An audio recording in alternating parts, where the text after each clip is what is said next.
할렐루야. 어렸을 때 명절이 되면 참 좋았습니다. 그리고 명절이 빨리 왔으면 그런 생각들도 있었습니다. 설빔이라고 해서 부모님들이 사다 주시는 새 옷과 양말 또는 신발 이런 것들을 한 번쯤은 얻어 입을 수 있는 좋은 기회였기 때문입니다. 저는 형하고 3살 차이가 났었기 때문에 언제나 형이 입던 것을 제가 물려받았습니다. 새 옷을 입은 기억이 그렇게 많지 않았었습니다. 그러다가 이제 새 옷을 입을 수 있는 특별한 날이 있었는데 그날이 구정이거나 추석이었습니다. 그래서 명절은 저에게 아주 특별한 날이기도 했습니다. 한 번 어느 해인가 부모님이 점퍼를 사오셨습니다. 입어보니까 굉장히 컸습니다. 소매가 이만큼이나 더 나왔습니다. 제가 엄마 이거 너무 길어 그랬더니 어머니가 접으면 되지 하고 한 번을 접었습니다. 그래도 긴데 또 접으면 되지 2번을 접었습니다. 그랬더니 여기 얼추 맞았습니다. 어머님이 이렇게 말씀하셨습니다. 딱 맞네, 딱 맞아. 요즘 같으면 어림도 없는 일이지만 옛날엔 다 그렇게 살았습니다. 그렇지만 그것이 너무나 신이 나서 밖에 나가 뛰어놀다가 친구들하고 저녁까지 놀던 기억들이 있습니다. 어릴 때는 동요를 많이 배웠지요. 그 동요들 중에 재미있는 것들이 많았습니다. 내 양말 빵꾸 났네, 빵꾸 난 내 양말. 모르는 아이, 요즘 애들은 모를 거예요, 그죠? 빵꾸가 안 난 것은 내 양말 아니죠. 뭐 다 그렇게 살았으니까 그게 자랑스러운 거라고 생각하고 당연하다고 생각을 했습니다. 이슬비 내린 이른 아침에도 빨간 우산, 파란 우산, 꼭 찢어진 우산이 하나 있어야 그것이 우리를 정겹게 만들었습니다. 오죽하면 새 신을 신고 뛰어보자 팔짱 머리가 하늘까지 닿겠네 라는 노래가 나왔겠습니까? 요즘 아이들은 새 신발을 신어도 별로 감동이 없습니다. 엄마 왜 나랑 감각이 한번 이상한 걸 사왔어? 라고 오히려 따지지요. 정말로 좋았습니다. 그렇게 새 것을 얻는다는 게 너무너무 행복했습니다. 내일이 구정인데 우리가 주님 안에서 더러운 옷들은 다 벗어 던져버리고 성령으로 새 옷을 입기를 축복합니다. 오늘 본문의 말씀에 2가지 명령어가 나옵니다. 하나는 벗어버려라 그 말이고 하나는 입어라 그런 단어입니다. 무엇을 버리고 무엇을 입으란 말입니까? 벗어버려야 할 것은 우리 유혹의 욕심을 따라서 썩어져가는 구습을 따르는 옛사람을 벗어버리라는 것입니다. 그것은 썩어져가는 것이라는 겁니다. 냄새나는 더러운 것이라고 하는 것입니다. 그것은 유혹의 욕심 때문에 찾아오는 것이다 라고 말하고 있습니다. 새로 입어야 될 것은 하나님을 따라서 의와 진리의 거룩함이라고 했습니다. 하나님을 따라 하나님의 의와 하나님의 진리를 따라 살아가면 거룩함으로 옷을 입게 된다 그 말이죠. 새 사람 되기를 축복합니다. 버린다는 말은 깨끗이 쓸어버린다, 제거되어 버리도록 내버려둬라 그 말입니다. 우리가 더러운 집안을 대청소합니다. 먼지를 싹 쓸어내지 않습니까? 여러분들이 머리카락이 하나라도 남아있지 않게 싸그리 없애지 않습니까? 마찬가지로 죄에 대해서는 싸그리 없애버려라 그 말이 벗어버려라 그 말인 것입니다. 주님 안에서 옛사람을 벗어버려야 합니다. 세례 요한이 회개하라 천국이 가까이 왔다 이렇게 선포했습니다. 예수님도 회개하라 천국이 가까이 왔다고 선언하셨습니다. 그것은 단순히 예수 믿고 천국 가라 그 정도 이야기는 아닙니다. 그 말은 너희가 옛사람을 회개시켜라 그 말입니다. 죄의 종로로 타던 곳에서 회개해라, 죄를 청산해버려라, 십자가의 은혜로 예수의 은혜로 죄와 상관없는 자가 되라, 죄를 씻어버려라, 다시는 죄의 종로로 타지 마라 라고 하는 것입니다. 그리고 천국 백성으로 이 땅에서 새롭게 하나님의 의와 진리로 거룩하게 살아가라, 그 말인 것입니다. 예수님의 산상수훈이 그 말씀인 것이고, 그래서 야고보 기자가 행함이 없는 믿음은 죽은 거다, 이렇게 말하는 것입니다. 입으로 주여 주여 했다고 되는 게 아니라 하나님의 말씀을 따라서, 주님의 산상수훈의 가르침을 따라서 그렇게 의롭게 진리 안에서 살아가려고 하는 자들, 그들이 천국 백성이라고 하는 것입니다. 오늘 25절 이하 말씀에는 우리가 벗어버려야 될 옛사람에 대해서 기록하고 있습니다. 첫 번째가 거짓말입니다. 25절에 그런즉 거짓을 버리고 각각 그 이웃으로 더불어 참된 것을 말하라. 이는 우리가 서로 지체가 됨이라 라고 가르치고 있습니다. 거짓말하지 마라, 그 말입니다. 사실 우리가 살아가면서 선의의 거짓말, 악의의 거짓말 수많이 하고 살아갑니다. 저도 예외는 아닙니다.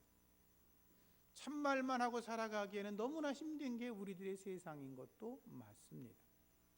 그러나 우리가 거짓말을 해서 상대방을 해하거나 상대방을 쓰러뜨리거나 상대방을 고통스럽게 만드는 악의의 거짓말은 하지 않아야 되는 것입니다.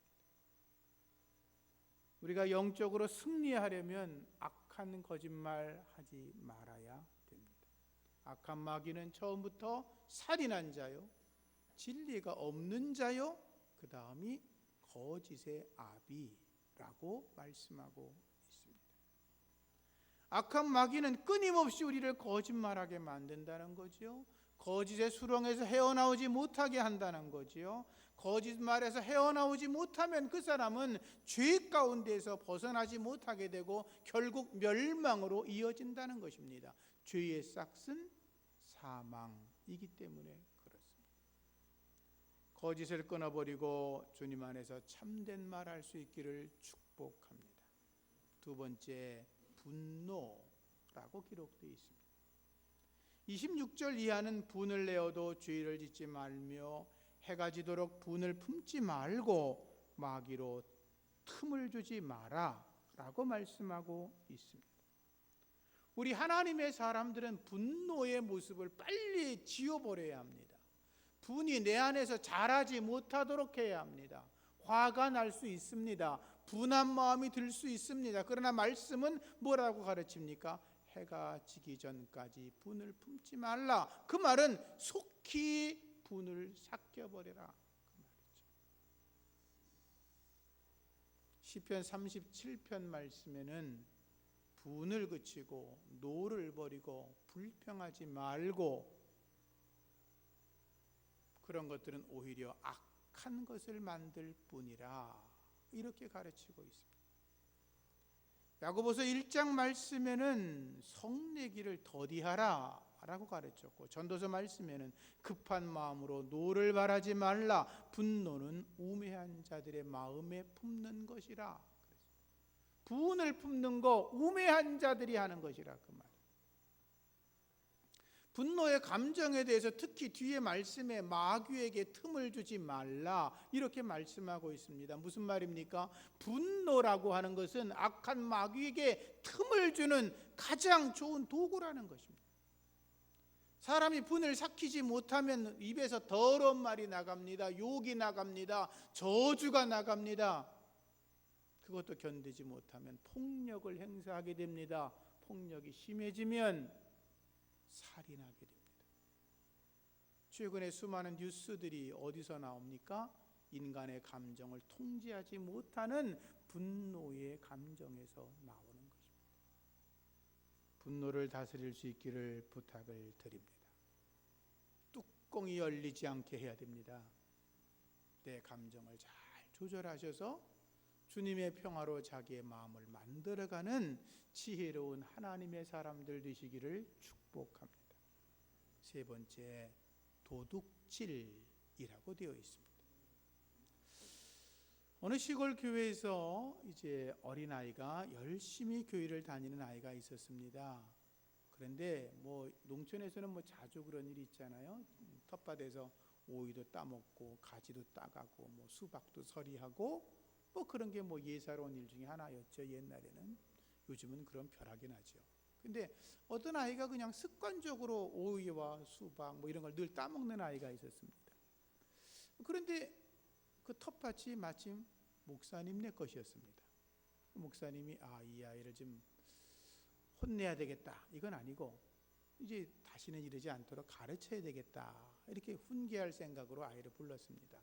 얘야, 너 오이도 따고 가지도 따고 뭐 이랬지? 예, 잘했어? 잘못했어? 잘못했어요. 그러니까 목사님이 이제 아이를 다시는 그런 짓을 못하게 성경으로 가르쳐야지 라고 번뜩 생각나는 말씀이 있었습니다. 남의 것을 도둑질하거나 토색하면 몇 배로 갚어? 4배로 갚는다. 그거 알면 아이가 도둑질 안 하겠지. 그래서 물어봤습니다. 얘야, 너 성경에 도둑질한 자에게 뭐라고 했는지 아니? 그 마침은 목사님이 용서해 줄게. 이 아이가 잘 알고 있지요. 대답해봐라. 아이가 또렷하게 이렇게 말했습니다. 예수님께서 도둑놈에게 이렇게 말씀하셨지요. 네가 오늘 나와 함께 낙원에 있으리라.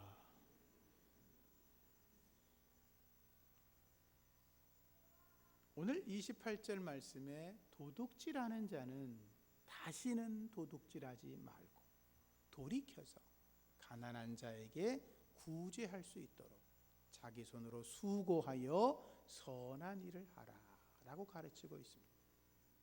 도둑질하면 안 됩니다. 남의 것을 내 것이라고 하면 안 됩니다. 십계명의 말씀에도 도둑질하지 말라라고 가르치고 있지 않습니까?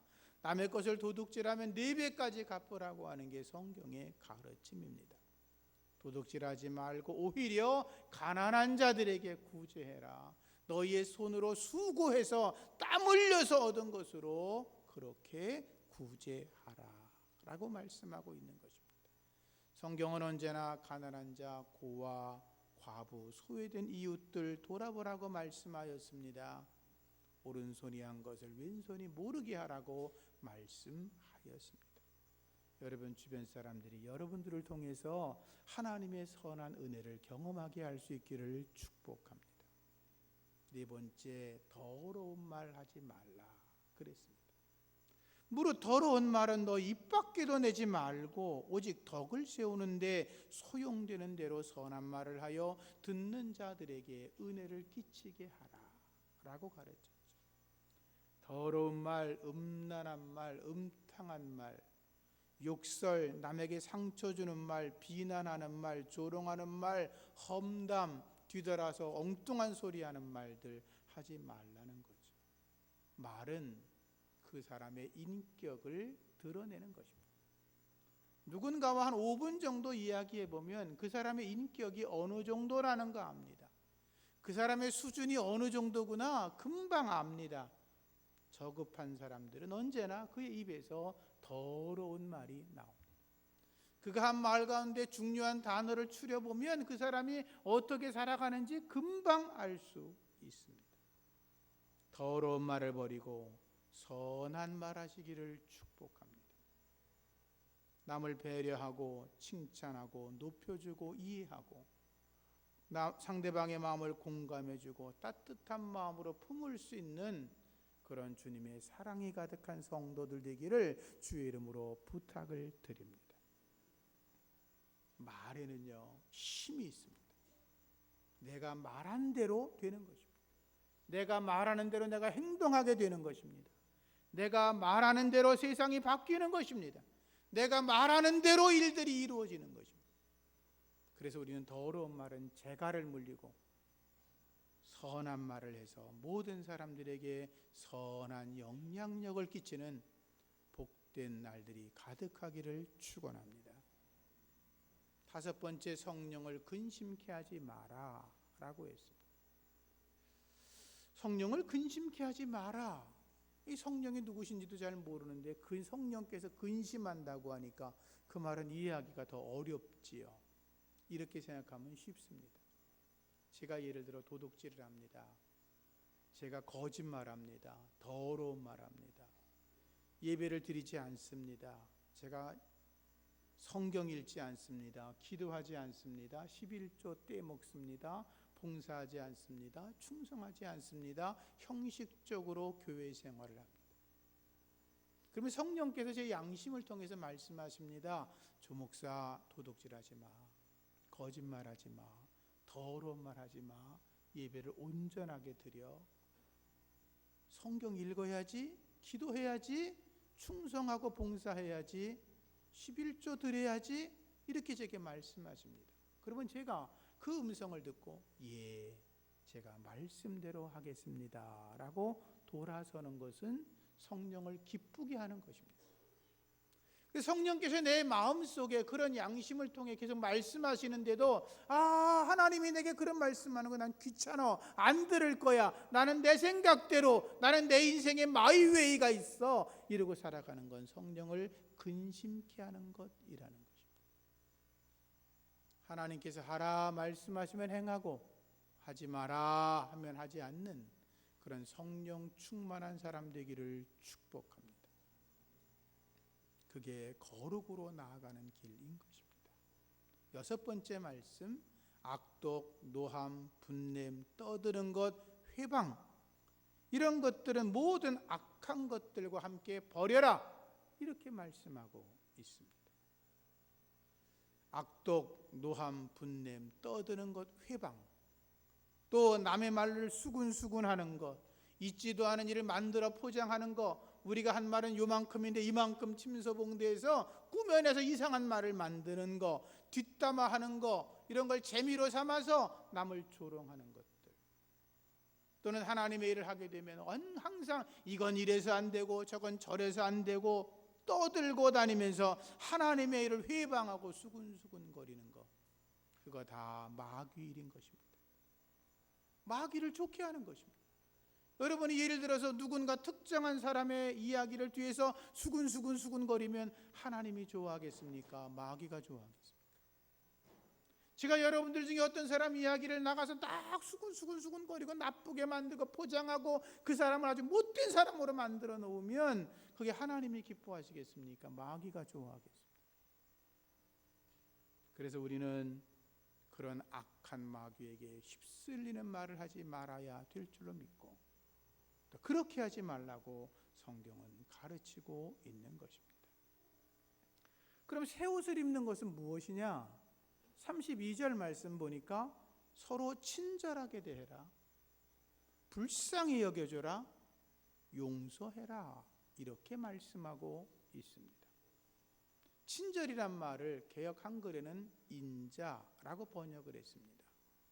인자라는 말은 자비라고도 번역이 되는 말인데, 인자심, 자비 이렇게 쓸 때는 하나님의 속성을 드러내는 것입니다. 근데 이 말을 사람들과의 관계로 이해할 때 친절이라고 번역을 한 것입니다. 공동 번역에는 여러분들은 서로 너그럽고 따뜻하게 대하십시오 라고 번역해 두었고, 표준세 번역과 킹 제임스 번역에는 서로 친절히 대하라 라고 번역이 되어 있습니다. 친절하다고 하는 것은 다른 사람의 필요를 생각해 주고 그 사람에게 대해서 관심을 갖는 행위를 친절이라고 합니다. 우리 앞에 일본이라고 하는 나라, 예수 믿는 사람들이 별로 없습니다. 한 1% 남짓합니다. 자, 교회마다 가보면 뭐 몇백 명처럼 모이는 교회는 별로 없고 보통이 한 20명, 30명 요 정도 규모입니다. 20년 됐으면 20명, 30년 됐으면 30명. 이게 일본 교회의 기본적인 틀입니다. 그렇지만 일본 사람들은 신앙을 갖게 되면 굉장히 진실하고 말씀대로 살아가고, 그리고 모든 사람들이 볼 때에 아주 본이 되는 그런 생활을 하고 있다는 것이 일반적인 정설입니다. 일본에 예수를 잘 믿는 여성이 있었습니다. 남편의 월급만으로는 생활하기가 좀 불편해서 집 앞에 조그마한 가게를 차렸습니다. 돈을 악자까지 벌려고 하는 생각보다 정직하고 친절하게 장사를 하겠다고 생각을 했고, 많은 사람들이 그 사람의 정직함과 친절함을 보고 찾아왔습니다. 조그맣게 시작을 했는데 나중에는 막 트럭으로 물건을 받아서 물건을 팔 만큼 장사가 너무 잘 됐습니다. 너무 좋았죠. 뭐 대박이 터진 거죠. 우리 식으로 말하면 너무너무 좋았는데 어느 날 남편과 이야기를 하다가 이런 생각을 했습니다. 우리는 돈을 잘 벌어서 너무너무 좋은데 그것 때문에 옆에 있는 가게들이 문을 닫게 생겼는데 그것은 좋지 않은 거라고 생각을 하게 되었습니다. 사실 세상에서야 뭐 내가 정직하고 내가 친절해서 돈을 많이 벌겠다는데 누가 뭐라 그러겠어요. 근데 그것이 좀 불편한 거라고 생각을 해서 오히려 장사의 품목을 줄였습니다. 누가 와서 물건을 찾으면 그 물건은 저희가 이제 취급하지 않고 건너 어느 가게 가면 있습니다. 어떤 물건을 사러 오면 우리 이제 그 물건이 벌써 떨어졌는데 요 옆집에 어디 가면 됩니다. 이렇게 친절하게 소개를 했습니다. 돈은 좀 적게 벌었지만 마음은 오히려 행복해졌습니다. 돈은 적게 벌었지만 시간이 남게 되었습니다. 그 시간 동안에 좋아했던 책을 자꾸 읽게 되고 그냥 글을 끄적끄적거리며 글을 쓰게 되었는데 그래서 나온 글이 빙점이라고 하는 책입니다. 한 번쯤은 읽어보신 분들이 많이 계실 거예요. 미우라 아야코의 글이죠. 그녀는 그 글로 인해서 세계적인 작가로 인정을 받게 되었습니다. 내 것을 챙길 수 있습니다. 내가 잘나서 내가 버는 거야 라고 말할 수도 있습니다. 그러나 우리 예수 믿는 사람들은 조금 덜 챙기고 조금 더 욕심부리고 내가 때로 조금 손해보더라도 남에게 베풀 수 있고 나눌 수 있으면 그것이 하나님 안에서 친절한 것이라는 걸 깨달으시고 그 일을 통하여 많은 사람들을 구원할 수 있기를 축복합니다. 불쌍히 여겨라 그랬습니다. 불쌍히 여긴다는 말은 동정심이 많다, 애정이 있다 또는 온정이 있다는 말인데 그 단어를 쭉 찾다 보면 그 밑 이런 단어 뜻이 나와요. 강한 창자를 가졌다. 제가 이 단어를 찾다가 가장 강한 창자? 이게 무슨 말일까 하고 한참 생각을 했습니다. 그러다가 강하다는 건 창자가 끊어지지 않는다는 거 아닌가? 이런 생각을 하게 됐고 우리말에 애간장이 탄다는 말이 떠올랐습니다. 이 말 애간장이 탄다 그 말은 몹시 슬프거나 초조하거나 그럴 때 쓰여지는 말인데 누군가가 너무 불쌍해서 내 마음이 슬프다는 것. 누군가 당한 일들이 너무나 아프고 괴롭고 그리고 고통스러운 걸 보니까 그 일들이 내 마음 같다는 거예요. 내 마음 속에 동정심이 일어나고 그 사람을 향한 불쌍한 마음이 생기고 무언가 내게 있는 걸 저 사람에게 주고 싶은 그런 충동들이 생긴다는 거예요. 그것을 불쌍히 여긴다라는 거예요. 맹자가 그런 말을 했습니다. 불쌍히 여기는 마음이 없는 것은 사람이 아니다. 사람으로 태어났으면 서로 불쌍히 여기고 용서하는 마음이 있어야 된다는 것입니다. 부모가 자녀의 잘못을 보면 마음이 아프고 잘못했을지라도 불쌍히 여기고 용서하지 않습니까? 마찬가지로 우리 하나님의 사람들은 세상 사람들보다 더 큰 은혜를 가운데 살아가고 있으니 우리가 누군가를 만났을 때에 그에 당하는 고통과 어려움들을 보고 불쌍히 여기고 그들에게 사랑의 손길을 펼 수 있는 그런 하나님의 마음이 우리에게 있어야 된다라는 거죠. 그런 은혜가 새해에는 더 많아지기를 축복합니다. 마지막으로 용서하라고 가르쳤습니다. 서로 용서하기를 하나님이 그리스도 안에서 너희를 용서하심 같이 하라. 우리가 누군가를 용서해야 되는 이유가 있는데 그 이유는 하나님께서 예수 그리스도 안에서 우리들을 용서했기 때문이라는 것입니다. 용서의 이유가 내 마음이 넓어서가 아니라 내가 무슨 큰 그릇이 있어서 용서하는 게 아니라 하나님께서 내 죄를 용서하셨기 때문에 우리도 그 은혜로 말미암아 우리 이웃들의 죄와 허물을 용서하라라고 하는 것입니다. 예수님께서 1만 달란트 빚진 자에 대한 이야기를 하신 적이 있죠. 어떤 사람이 왕에게 1만 달란트 빚을 졌습니다. 금 한 달란트면은요 한 60억 원 정도 되는 돈입니다. 1만 달란트 그건 상상할 수 없는 돈입니다. 우리는 숫자로도 쓰기 어려운 엄청난 돈입니다. 사람이 그만한 빚을 졌는데 갚을 수가 없습니다. 대대후손까지 가도 못 갚을 돈입니다. 왕이 생각한 거죠. 어차피 못 받을 거 탕감을 해주자. 탕감해 주었습니다. 얼마나 좋았겠어요. 자기와 가족들의 목숨이 살아났으니. 너무나 행복해서 길을 나오는데 아시는 것처럼 자기한테 100데나리온 빚진 사람을 만났습니다. 그놈 보니까 분이 치솟았습니다. 멱살을 붙잡습니다. 뺨을 칩니다. 욕을 합니다. 돈 갚아! 라고 말합니다. 그리고 말을 안 들으니까 감옥에 집어넣었습니다. 그 소문이 왕의 귀에 들어가지요. 그 인간은 다시 붙잡혀서 매질을 당하고 빚이 다 갚도록 옥졸에게 맡겨졌다고 말씀은 기록되어 있습니다. 그리고 나서 예수님이 하신 말씀이 있습니다. 너희가 각각 마음으로 형제를 용서하지 않으면 하늘 아버지께서도 너희에게 이와 같이 하시리라. 우리는 1만 달란트 죄를 탕감받은 사람입니다. 우리의 이웃들이 나에게 잘못한 100데나리온 정도의 죄를 용서하고 살아가라는 것입니다. 70번씩 7번이라도 하라는 것이죠. 말씀을 정리하겠습니다.